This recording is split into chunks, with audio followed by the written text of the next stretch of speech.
arrinta ku saabsan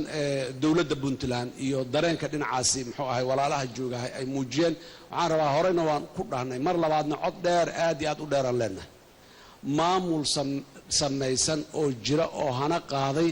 oo dadkiisa nabad iyo deganaanshiyo u keenay waaye maamulka ka jira Puntland ma doonayno horeyna umaynaan doonin in la carqaladeeyo in wax laga hadlayo nama saacidaysa sidii hadaatay xildhibaan dhagdheer u sheegay wararka qaarkood ee idaacadaha la isaga tabiyahay waxba nooma tarayaan wixii jira inaan isu sheegno war waxaan baan ka tirsanaya ama waxaan sax kugu ma aha ama waxaan ima qabtaan annaga intaan isdhahno inaan iska daaweyno oo aan ka wada hadalno ayaan xaq u leenahay waajibna nagu ah maamulka Puntland carqalad uma ogolin mar kale ku celinaya amnigooda jiritaankooda dawladnimadooda maxaan ku raahdaa carqalad uma ogolin maamulkan iyo maamul kasto kale Soomaaliya oo jirana mid loo sameeyay inuu mid kale jira carqaladeeyo ama mid iman doono inuu carqaladeeyo midna ma jirto sideedaba dawladani waa ka timaday carqaladii iyo dagaalkii sokeeyay waa dhamaaday waxa hadda socdaahi waa dawlad dhisid iyo muxuu ahay shu'uunteeda waay wixii markaa maxaan ku raahdaa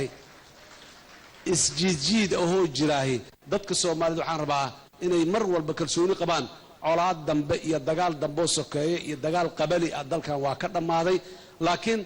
siyaasaddu mar walba way leedahay muxuu ah sidii maanta oo dhanba maamulkii halka mugul la sameeyay sidii la isu jiiday oo la isu maxaa loo waxay way leedahay isjiid wala la isjiiday meel kasta in ka jirta siyaasadda in muxuu ah la isku jiido la waxay laakiin waxa asalka waxay tahay wixii maanta halka laga dhawaajiyay markii go'aan la gaaro oo dadku ay go'aan gaaraan kadib go'aankaas in la wada ixtiraamo kii u codeeyay kaanu codeynin kii rabay kaan rabin qofka soo baxay kii saaxiib la ahay kaan la ahayn intaba mas'uuliyadda dadka intiisa badan cid ay saarteen in lagu ixtiraamo lagu la shaqeeyo si adiguna biri aad muxuu ahay u waxaysanto hadii aan muxuu ahay marar badan fursado badan sugi fursada aan sii lahayn cidii muxuu ahay markaa magaca iyo maxaan ku raadin mas'uuliyadda qaaday aan garab istaagi lahayn runtii muxuu ahay dhibaatooyin badan oo dalkeena kama ayan dhici lahayn marka waxaan leeyahay